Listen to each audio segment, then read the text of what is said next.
पौधों की हरियाली, इसमें छुपी है हमारी खुशहाली। पेड़ पौधों को जो इस तरह करोगे नष्ट, ऑक्सीजन कम मिलेगा और सांस लेने में होगा बड़ा कष्ट। हरे कृष्णा। विश्व पर्यावरण दिवस एक अभियान है वातावरण को स्वच्छ बनाने का, जो हर वर्ष 5 जून को मनाया जाता है, जिसका मुख्य उद्देश्य पर्यावरण की रक्षा करने के लिए लोगों को जागरूक करना है। इस दुनिया में हम सभी किसी न किसी रूप में एक दूसरे से जुड़े हुए हैं, एक दूसरे पर निर्भर हैं। लेकिन समस्या तब हुई जब हम मनुष्यों ने अपने को प्रकृति का हिस्सा न मानकर उसका स्वामी समझना शुरू कर दिया। आवश्यकताओं के अनुसार संसाधनों के प्रयोग पर कोई मनाही नहीं थी, किंतु दिक्कत तब शुरू हुई जब अपने लालच के लिए इंसान ने प्रकृति के रूप को ही बिगाड़ कर रख दिया। नदियां, पहाड़, जंगल, जीव, सबकी संख्या घटती गई। ऐसा लगता है कि हम मनुष्यों ने प्रकृति के विरुद्ध एक युद्ध छेड़ रखा है और स्वयं को प्रकृति से अधिक ताकतवर साबित करने में जुटा हुआ है, ये जानते हुए भी कि प्रकृति के विरुद्ध युद्ध में वह जीत कर भी अपना वजूद सुरक्षित नहीं रख पाएगा। जैसे कोरोना, जिसे हम प्रकृति का प्रकोप ही कहते हैं, उससे अच्छा उदाहरण और क्या हो सकता है। जब लॉकडाउन हमारे पर्यावरण के लिए वरदान साबित हो गया था, उस दौरान सुबह अक्सर नींद अलार्म से नहीं, चिड़ियों के चहचहाने से खुलती थी। दिल्ली की यमुना नदी तो इतनी साफ दिखाई दी जिसकी शायद ही लोगों को उम्मीद हो।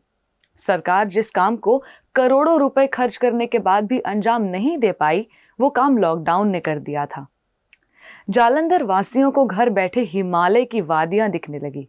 वहां की हवा इतनी साफ हो गई थी कि घरों की छत से ही हिमालय की वादियां नजर आ रही थी। मतलब कि ये लॉकडाउन प्रकृति के लिए काफी फायदेमंद साबित हुआ था। लॉकडाउन में जब पूरी दुनिया एकदम ठहरी हुई थी, तब वातावरण पूरी तरह से साफ दिखाई दिया।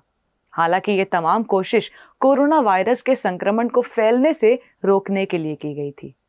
ये स्पष्ट संकेत है कि पर्यावरण के संसाधनों का हद से ज्यादा दोहन, प्रदूषण और एक स्वच्छ शुद्ध पर्यावरण की कल्पना एक साथ नहीं देखी जा सकती। लेकिन क्या केवल कहने भर से जागरूकता लाई जा सकती है?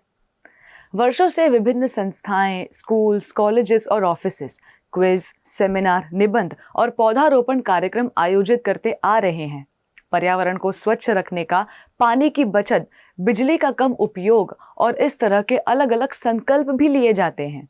लेकिन अनुभव से यही देखने में आया है कि केवल कहने से ये होने वाला नहीं है।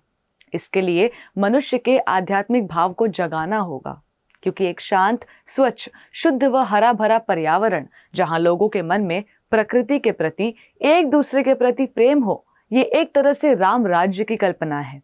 और सभी लोगों में भगवत चेतना जगाए बिना राम राज्य संभव नहीं।